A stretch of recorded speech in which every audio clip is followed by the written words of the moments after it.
نبينا ومولانا محمد النبي الأمي وآله وأصحابه وبارك وسلم. اللهم افتح علي فتوح العارفين بحكمتك وانشر علي رحمتك وذكرني ما نسيت يا ذا الجلال والإكرام. صلى الله تعالى على خير خلقه سيدنا محمد وآله وأصحابه أجمعين برحمتك يا أرحم الراحمين. نحمده ونصلي ونسلم على حبيبه الكريم. أما بعد، فأعوذ بالله من الشيطان الرجيم. بسم الله الرحمن الرحيم.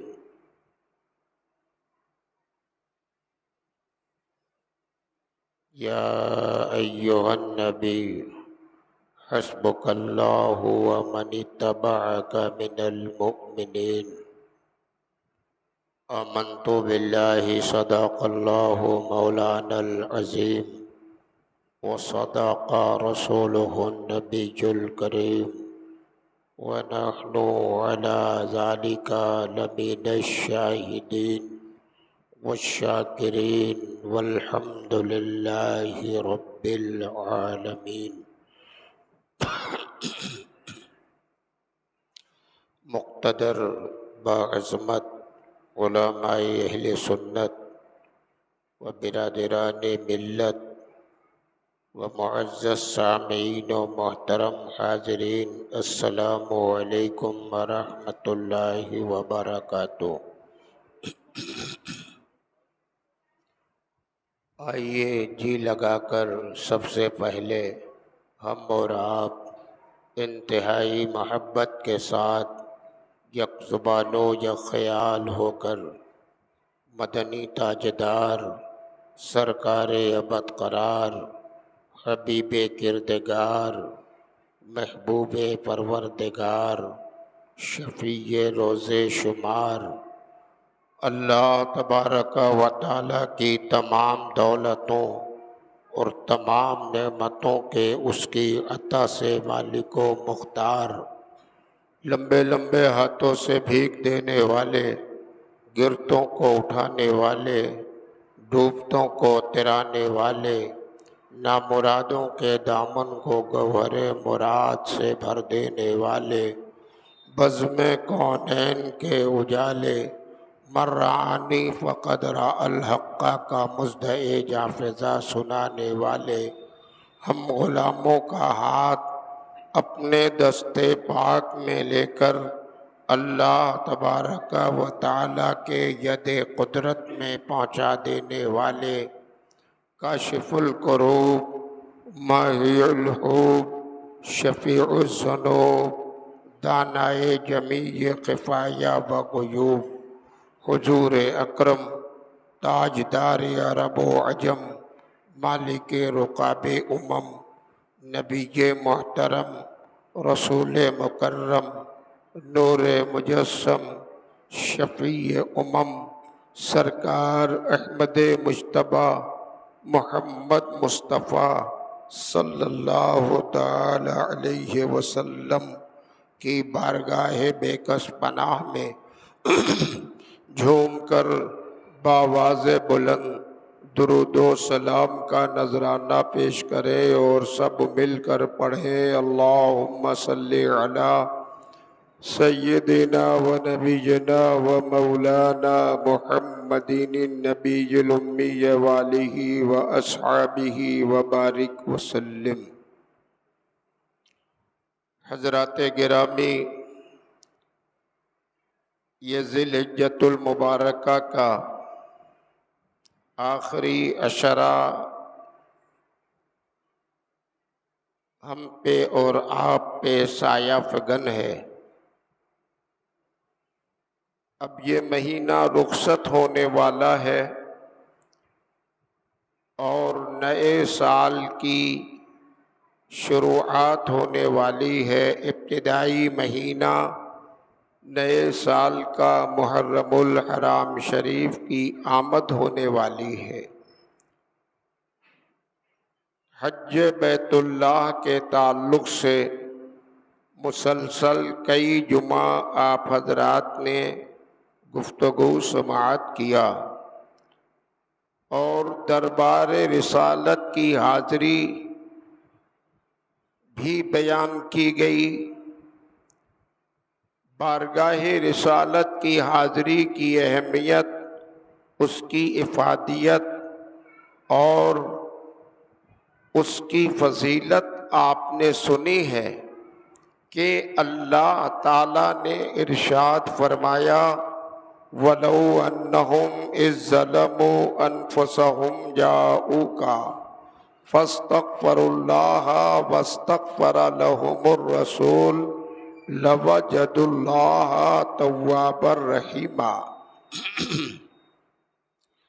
کہ اگر انہوں نے اپنی جانوں پہ ظلم کر لیا، یعنی میرے بندوں نے اگر گناہ کر لیا ہے، ان سے غلطی ہوئی ہے، ان سے جرم ہوا ہے، وہ خطا کار ہیں، تو انہیں چاہیے کہ بارگاہ مصطفیٰ میں حاضر ہو جائیں اور اللہ کی بارگاہ میں استغفار کریں، اور نبی ان کے حق میں سفارش فرما دیں تو اللہ تعالیٰ ان کی توبہ قبول فرمائے گا اور رب انتہائی مہربان ہوگا۔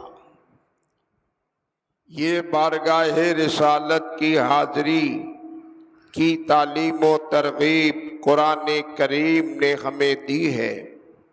آج کے بدعقیدے اور دشمنان دین بارگاہ رسالت کے گستاخ، جو بظاہر لبادہ ہمارے آپ کے جیسا پہنے ہیں، سر پہ ٹوپی ہے، چہرے پہ داڑھی ہے، کرتا پاجامہ ہے، دیکھنے والا سمجھے گا کہ بہت ہی گاڑھا مسلمان ہے، ہاتھوں میں تسبیح ہے، نماز کی بڑی دھوم دھام مچائی ہے، دیکھنے والے دھوکہ کھا جاتے ہیں۔ سیدھے سادے مسلمان دیکھ کر ان سے متاثر ہو جاتے ہیں کہ یہ بہت ہی گاڑھا مسلمان ہے، حالانکہ ان کے سینوں میں بغاوت ہے، بغض ہے، عداوت ہے، نبی کی بارگاہ کے گستاخ ہیں، اللہ کے پیارے نبی کی شان میں توہین کرتے ہیں۔ ظاہری وضاقتہ سے گرچہ مسلمان لگتے ہوں، لیکن اصل ایمان محبت رسول کا نام ہے۔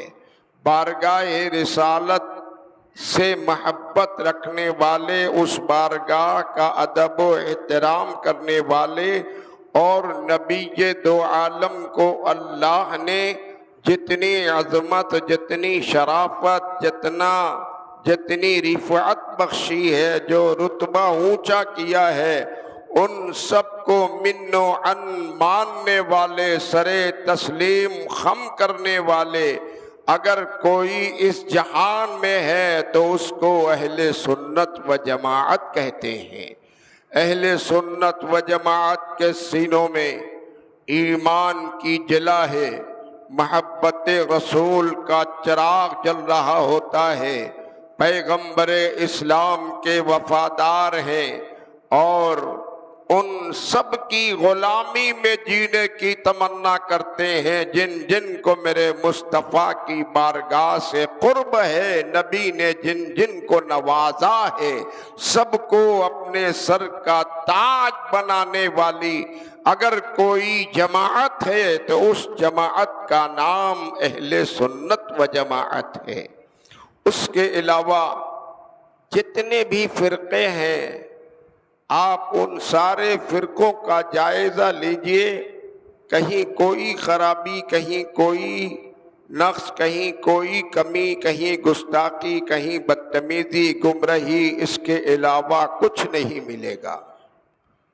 بارگاہ رسالت میں حاضری دینے والے اہل سنت و جماعت کے ہی لوگ ہیں، حالانکہ جو لوگ ناجائز حرام کہتے ہیں وہ بھی حج بیت اللہ میں جاتے ہیں تو مدینہ چلے جاتے ہیں، اور بعض تو اس قدر مخالفت کرتے ہیں کہ وہ کہتے ہیں کہ ارے آپ لوگ مدینہ جانے کی بات کرتے ہو، مدینہ جانے کی بات کرتے ہو، میرے نبی نے فرمایا ہے لا تجعلوا قبری عیدن، میری قبر کو عید نہ بنا لو۔ دیکھو نبی نے تو خود منع کیا ہے، نبی کہتے ہیں کہ عید نہ بنا لو۔ میں نے کہا نادان ہو، حدیث رسول سمجھنے کے لیے ایمان کی جلا ہونی ضروری ہے۔ چراغ محبت کا سینوں میں جو جس کے جلتا رہے گا وہی نبی کے فرامین کو سمجھ پائے گا۔ کسی نے کہا ہے بے عشق محمد کے جو پڑھتا ہے بخاری، آتا ہے بخار اس کو بخاری نہیں آتی۔ بخاری شریف حدیث رسول کی کتاب ہے۔ دیگر جتنی بھی کتب حدیث ہیں ان حدیثوں کے مفاہیم کو، معانی کو، مطلب کو سمجھنے کے لیے سب سے پہلے ایمان کی جلا ہونا، عشق رسالت کا چراغ جلتا رہنا، محبت رسول میں سرشار ہونا ضروری ہے۔ ان میں سے اگر کچھ پاس نہیں ہے تو نبی کے فرمان کا مفہوم بھی بالا تر ہو جائے گا۔ کہا دیکھیے نبی نے فرمایا ہے لا تجعلوا قبری عیدن، میں نے اپنے سے نہیں کہا، نبی کا فرمان بتا رہا ہوں۔ میں نے کہا معنی کیا ہے اس کا؟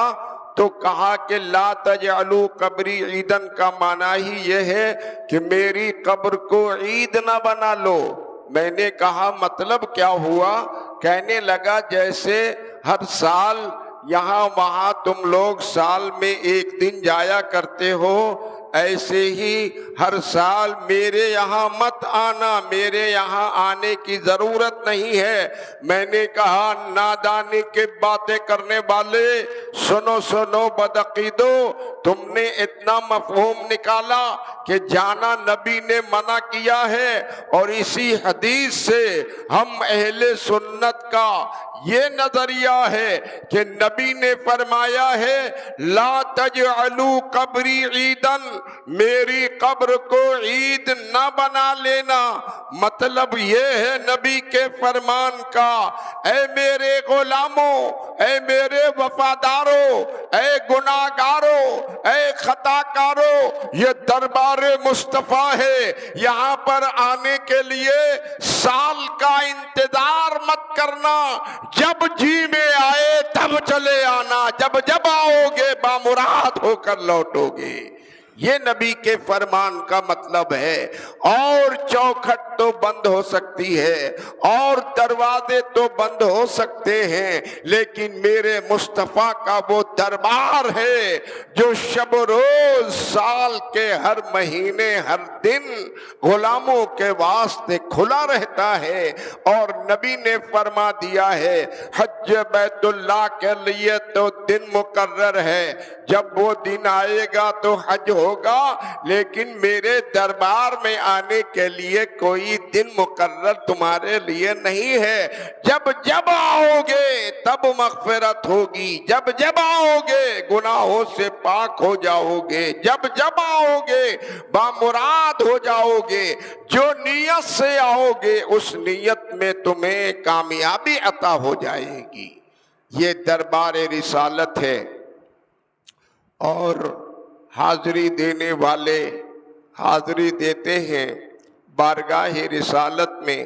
حاضری جس کی قبول ہو جائے اسی کا حج بھی کامیاب ہے، اللہ کی بارگاہ میں وہی مقبول ہے، اسی کے گناہ بھی معاف ہوں گے، اسی کے رتبے بھی اونچے ہوں گے، اسی کو مقام بھی ملے گا، اسی کو عزت ملے گی، اسی کو وقار ملے گا، اور وہی آخرت میں تاجدار بنے گا، جو بارگاہ رسالت میں حاضر ہو کر نبی کی بارگاہ میں مقبول ہو گیا وہ خدا کی بارگاہ میں مقبول ہوتا ہے۔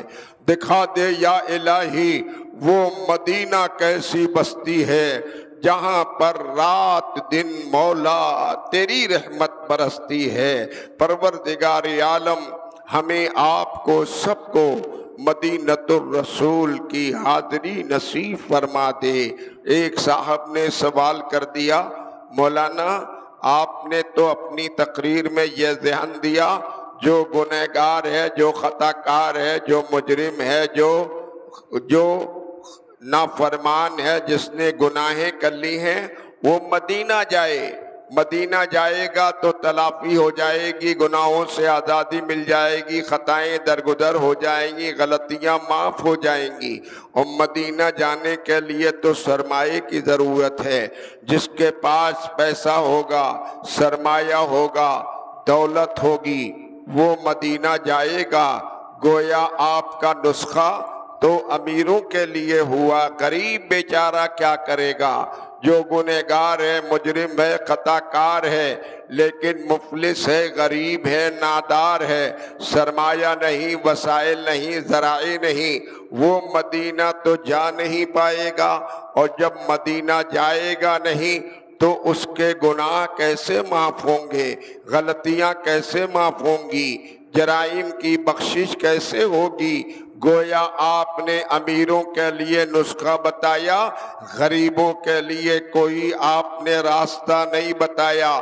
میں نے کہا سنو سنو، میرے نبی کا دربار وہ دربار ہے جہاں پہ امتیاز، فرق، بڑائی، چھوٹائی نہیں دیکھی جاتی۔ صرف امیروں کے لیے نہیں، تاجداروں کے لیے نہیں، سرمایہ داروں کے لیے وہ دربار نہیں ہے۔ اس دربار میں جیسے تاجدار ہیں ویسے ہی غریب و نادار ہیں، جیسے کوئی امیر ہے ویسے ہی غریب ہے۔ نبی کی بارگاہ میں جو جانے کی استطاعت رکھتا ہے وہ نبی کے دربار میں جائے، اور جو اس دربار میں جانے کی استطاعت نہیں رکھتا تو اللہ تعالیٰ نے اس کے واسطے گلی گلی میں انتظام کر دیا ہے، اپنے ولیوں کو اتارا ہے، محبوب بندوں کے آستانے بنائے ہیں، اپنے محلے میں، اپنی گلی میں، اپنے شہر میں، اپنے قریہ میں، اپنے اسٹیٹ میں، اپنے ضلع میں، اپنے ملک میں خدا کے کسی ولی کے دربار میں حاضر ہو جائے اور ان کو وسیلہ بنا کر مصطفیٰ کی بارگاہ تک فریاد پہنچا دے۔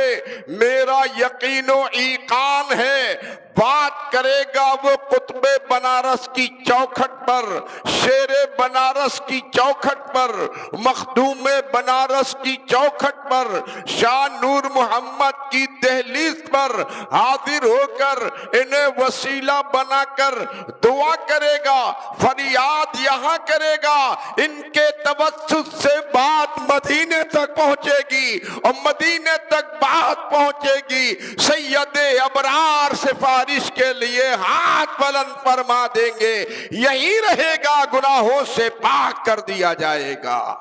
اللہ والوں سے محبت رکھیے۔ یہ سارے انتظامات گلی گلی جو ہیں وہ ہماری اور آپ کی آسائش کے لیے ہیں۔ اللہ والوں سے محبت رکھیے گا، کسی بھی خدا والے کی دہلیز پہ حاضری دیجیے گا، بات آپ کی وہ مدینے تک پہنچا دیں گے، سرکار غوث اعظم تک پہنچا دیں گے، اور سرکار غوث اعظم تک پہنچ گئی بات تو مدینے تک پہنچنا بڑا آسان ہو جائے گا۔ بریلی کے تاجدار امام احمد رضا مجدد اعظم سرکار اعلیٰ حضرت نے برملا نبی کی بارگاہ میں فریاد کر دی ہے، یا رسول اللہ تیری سرکار میں لاتا ہے رضا اس کو شفیع جو میرا غوث ہے اور لاڈلا بیٹا تیرا۔ غوث اعظم تک پہنچنے کے لیے ان کے نائبین خلفاء تک پہنچنا ہوگا۔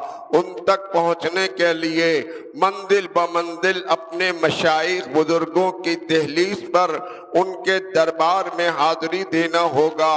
اس طرح سے توسل قائم ہو جائے گا، مدینے تک آپ کی رسائی ہو جائے گی، اور مدینے تک فریاد پہنچی بیڑا پار ہو جائے گا، گناہگار عزت دار ہو جائے گا۔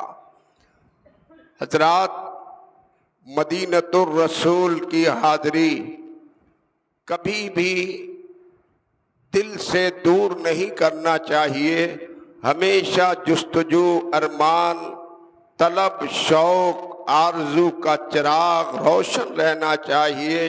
یقیناً سچی طلب ہوگی، صداقت سے بھری تڑپ ہوگی، دل کی آواز ہوگی، اللہ تعالی غیب سے راستہ ضرور بنائے گا، اور ہم اور آپ مدینۃ الرسول میں حاضری ضرور دیں گے۔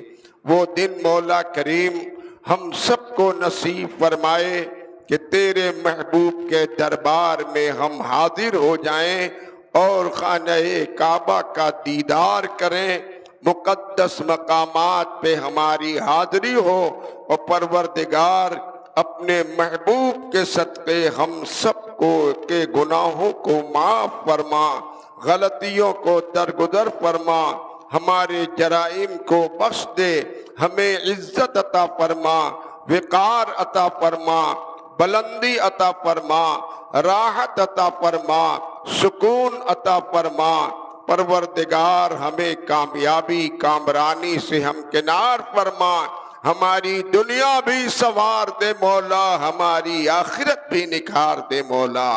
عقیدہ اہل سنت پر قائم رہنے والا دونوں جہان میں کامیاب رہتا ہے۔ اس جماعت کے علاوہ دنیا میں کوئی بھی فرقہ، کوئی بھی مذہب ایسا نہیں جو آپ کو ہدایت کی منزل تک پہنچا دے۔ ہدایت کی منزل تک پہنچانے والا اگر کوئی مذہب ہے تو اس مذہب کو مذہب اہل سنت کہتے ہیں۔ حضرات گرامی، آج گفتگو کس پہلو پر ہو، ذہن منتشر ہے، یکسانیت نہیں ہے۔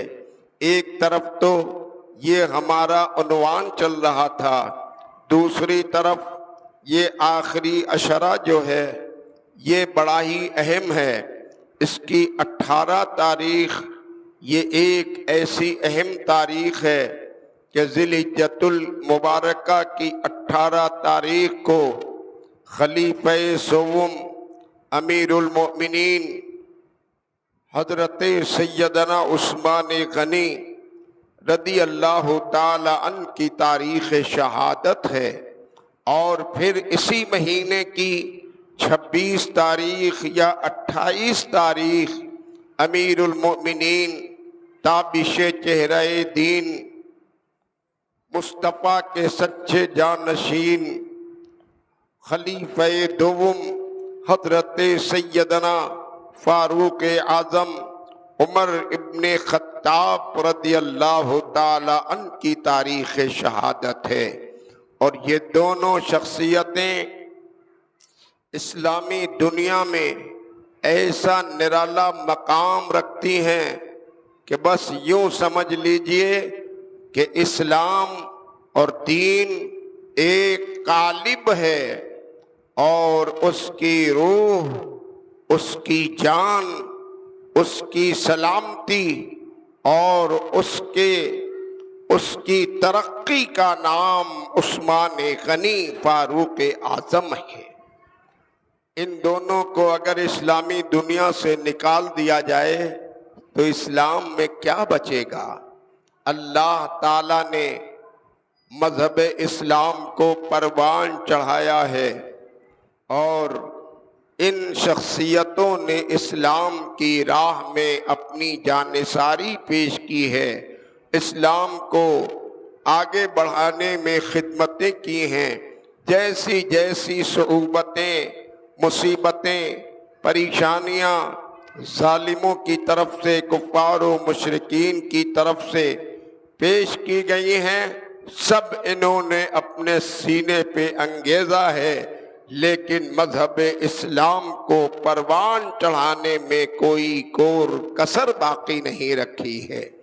اللہ تعالیٰ نے ارشاد فرمایا میرے نبی سے، میں نے جو ابھی آیت شریفہ پڑھی ہے، یا ایھا النبی حسبک اللہ ومن اتبعک من المؤمنین، ابتدائی اسلام میں اللہ کے پیارے نبی نے جب دعوت اسلام دیا اور احقاق حق فرمایا، ابطال باطل فرمایا، معبودان باطل کی پرستش سے روکا، اللہ کی عبادت، اس کی معبودیت کی ترغیب دیا، اور بندوں سے جبل ابو قبیس کی چوٹی پر سے اعلان فرما دیا، اے لوگو، عبادت کے لائق صرف وحدہ لا شریک پروردگار عالم کی ذات ہے، اس کے علاوہ کسی کو نامعبود مانا جا سکتا ہے، نہ کسی کی عبادت کی جا سکتی ہے۔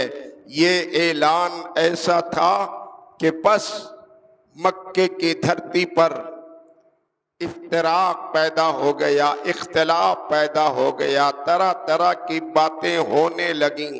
تاریخ شاہد ہے، لمبی داستان ہے۔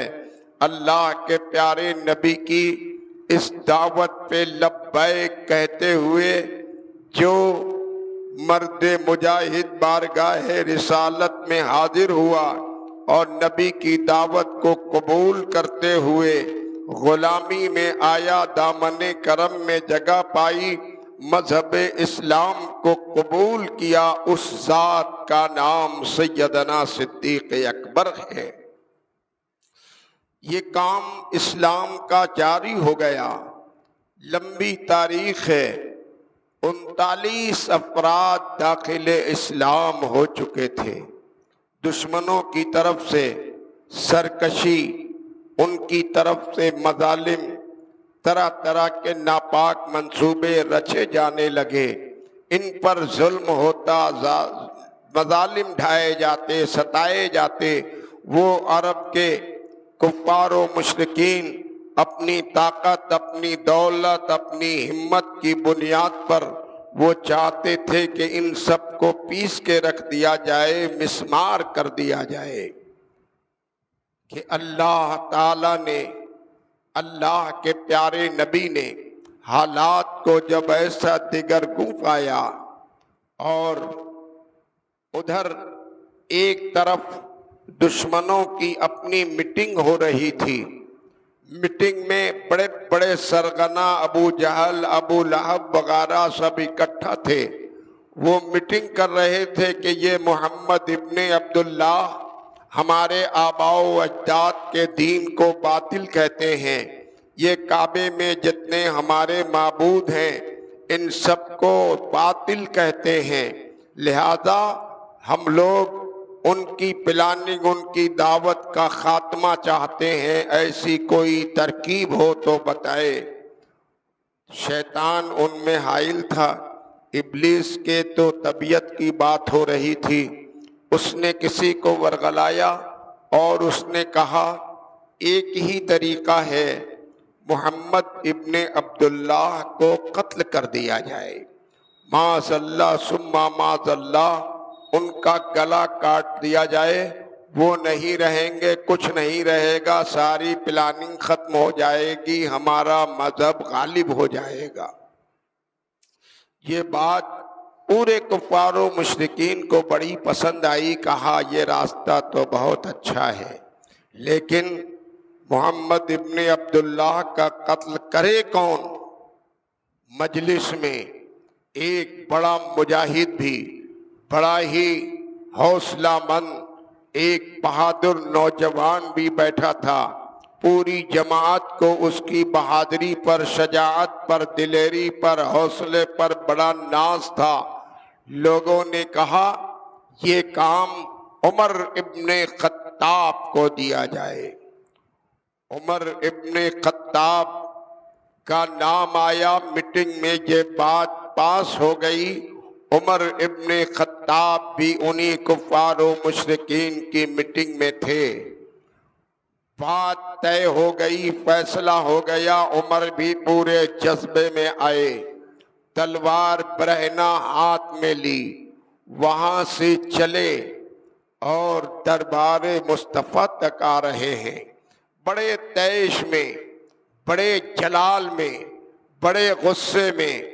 آج ہی لوگوں نے سمجھ لیا ہے عمر گیا ہے، قصہ تمام ہو جائے گا، لیکن اللہ کے پیارے نبی نے آج سے پہلے کی جو شب گزری ہے، اس شب میں اللہ کے پیارے نبی نے اپنے مولا کی بارگاہ میں دست دعا بلند کیا ہے، اور نبی نے رب کی بارگاہ میں عرض کیا ہے، مولا کریم، مذہب اسلام کی صداقت و حقانیت کی تبلیغ کے لیے تو نے بھیجا، میں اس کام پہ لگا ہوں، دشمن زیادہ ہیں، لوگ اس مذہب کو خاک میں ملانا چاہتے ہیں، پروردگار اپنے فضل سے تو مذہب کی حفاظت فرما اور تو اس کو غالب فرما، کفار و مشرکین کے غلط رویے، غلط فکر کو مغلوب فرما دے، پروردگار ہدایت فرما دے،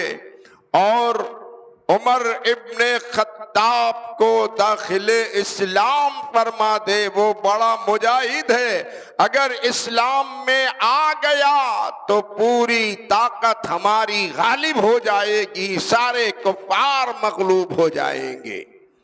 میرے پیغمبر نے رب کی بارگاہ میں یہ دعا کیا ہے، اور دعائے مصطفیٰ وہ ہے کہ نبی کی دعا کبھی ٹالی نہیں جاتی، نبی کی دعا کا تو وہ کمال ہے، دلہن بن کے نکلتی ہے دعائے مصطفیٰ، اجابت کا صحرا پہنا دیا جاتا ہے، قبولیت کا جوڑا عطا ہو جاتا ہے۔ نبی کی دعا ہوئی تھی، اور ادھر فاروق اعظم چلے تھے، وقت اجازت نہیں دے رہا، انشاءاللہ پھر جمعہ آئندہ میں اس تعلق سے باتیں ہوں گی۔ حضرت عثمان غنی اور سیدنا فاروق اعظم کی ذات ستودہ صفات کے تعلق سے گفتگو ہوگی، اور دعا ہے رب قدیر ہم سب کو اپنے خلفائے راشدین کی محبت، اپنے محبوبین کی محبت و عظمت ہمارے سینوں میں جاگزی فرمائے، آمین آمین آمین، بجائے حبیبہ سید المرسلین، لا الہ الا اللہ سید